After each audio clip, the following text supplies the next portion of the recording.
Hello everyone, मैं मनीष शर्मा, आपका chemistry educator, नए टॉपिक लेकर आया हूँ जो है इलेक्ट्रोकेमिकल सेल जो होता है उसका रिलेशन गिब्स एनर्जी के साथ में किस तरह से डेराइव किया जाता है वो देखते हैं। तो देखें आप लोग, टॉपिक है अपना electrochemical cell and Gibbs energy of the reaction. कोई भी रेडॉक्स रिएक्शन होती है उसके लिए गिब्स एनर्जी और इलेक्ट्रोकेमिकल सेल में जो है क्या रिलेशन हो सकता है वो अपन देखने वाले हैं। तो फर्स्ट पॉइंट जो है अपना वो है कि इन गैल्वेनिक सेल केमिकल एनर्जी जो है चेंज होती है किसमें, इलेक्ट्रिक एनर्जी में। हमने बार बार इसको बात को पढ़ा है कि जो भी रेडॉक्स सेल होते हैं उसमें क्या होता है, केमिकल रिएक्शन होता है और केमिकल रिएक्शन से जो इलेक्ट्रिसिटी प्रोड्यूस होती है वो हम किसमें, कोई भी एपरेटस को चलाने में काम में ले सकते हैं जो कि कम वोल्टेज का होता है। ठीक है, तो in galvanic cell chemical energy change in electric energy which is converted into quantitative work, है ना। क्वांटिटेटिव यानी कि जो क्वांटिटी होती है उस वर्क में क्या कर सकते हैं, उसको कन्वर्ट कर सकते हैं। नेक्स्ट अपन लेते हैं अगला पॉइंट अपना, in a galvanic cell electric work done इन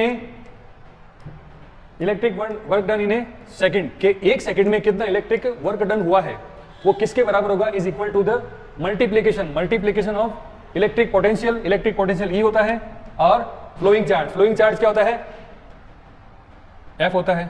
ठीक है, एनएफ क्या है, नंबर ऑफ इलेक्ट्रॉन ट्रांसफर, और एफ क्या है, फैराडे है यहाँ पर।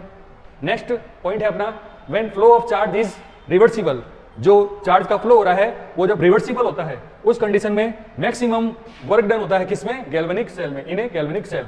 नेक्स्ट पॉइंट है अपना कि in a galvanic cell the reversible work done is equal to decrease in Gibbs energy of system, यानी कि जो वर्क डन होगा उसी समय क्या होगा, गिब्स एनर्जी क्या होगी उसमें डिक्रीज होगी। ठीक है, किसमें, किसी सिस्टम के अंदर।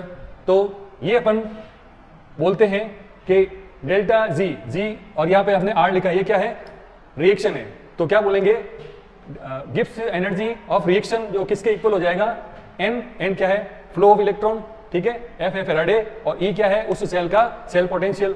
तो ये हमने पहले लिख रखा है, देखो ई बराबर सेल का इलेक्ट्रोमोटिव फोर्स, एनएफ जो है चार्ज फ्लो कितना हुआ है, और डेल्टा जी ऑफ आर ये क्या है, गिब्स एनर्जी ऑफ रिएक्शन, ये आर एक्स है, रिएक्शन है। ठीक है, तो नेक्स्ट पॉइंट अपना इसी से रिलेटेड कि delta G Gibbs energy change होता है, ये हम डेल्टा साइन बनाते हैं चेंज के लिए, किसके लिए लगाते हैं, चेंज के लिए।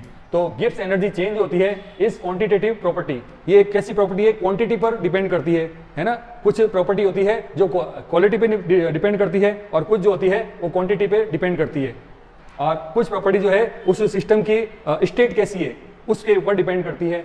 तो delta G is quantitative property which is depends upon the N क्या है, नंबर ऑफ इलेक्ट्रॉन है, कि नंबर ऑफ इलेक्ट्रॉन कितना गेन किया गया है या रिलीज किया गया है। सो द रिएक्शन, हमने फिर ये जो गिब्स एनर्जी जो है चेंज, ये हमने जो यहाँ पर लिया है इसको यहाँ पर अप्लाई करेंगे इस रिएक्शन के ऊपर, जो कि एक रेडॉक्स रिएक्शन। बार बार हम इस रिएक्शन को ही देखते हैं कि जिंक आयन जो है, जिंक मेटल जो है जिंक आयन में कन्वर्ट होता है और क्यूप्रिक आयन जो है कॉपर मेटल में कन्वर्ट होता है। तो यहाँ पर नंबर ऑफ इलेक्ट्रॉन कितने हैं, 2 हैं, क्योंकि यहाँ पर इन्होंने क्या किया है कि ये 0 से +2 में गया, इसका मतलब इसने 2 इलेक्ट्रॉन को रिलीज किया है, जिंक ने 2 इलेक्ट्रॉन रिलीज किए और वही 2 इलेक्ट्रॉन कौन, क्यूप्रिक आयन गेन करके कॉपर मेटल में कन्वर्ट होता है। तो यहाँ पर एन की जगह हम क्या लिख देंगे, 2। क्यों लिखा हमने 2, क्योंकि इस पूरी रिएक्शन के अंदर 2 इलेक्ट्रॉन जो है उनका क्या हुआ, ट्रांसफर हुआ है। तो delta G is equal to minus, और ये एन की जगह 2 आ गया और एफ आ गया।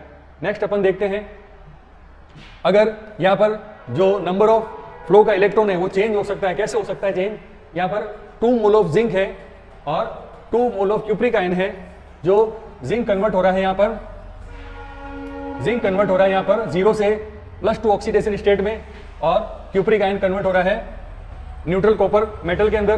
तो आप देखें कि जब एक जिंक की बात करेंगे तो होता है +2 का इंक्रीज ऑक्सीडेशन नंबर में, लेकिन जब यहाँ पर मोल 2 ले लिए इसका मतलब ये मल्टीप्लाई 2 से हो जाएगा, यानी कि इसके ऊपर +4 जो है क्या कहेंगे, टोटल चार्ज रहेगा।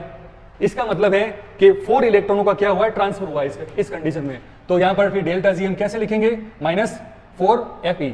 ठीक है, ये 4 क्या है, नंबर ऑफ इलेक्ट्रॉन जो क्या हुए, ट्रांसफर हुए हैं।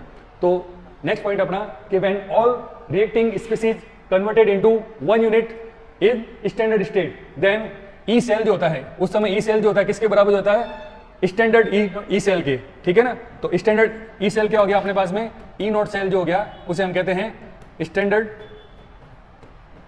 Cell potential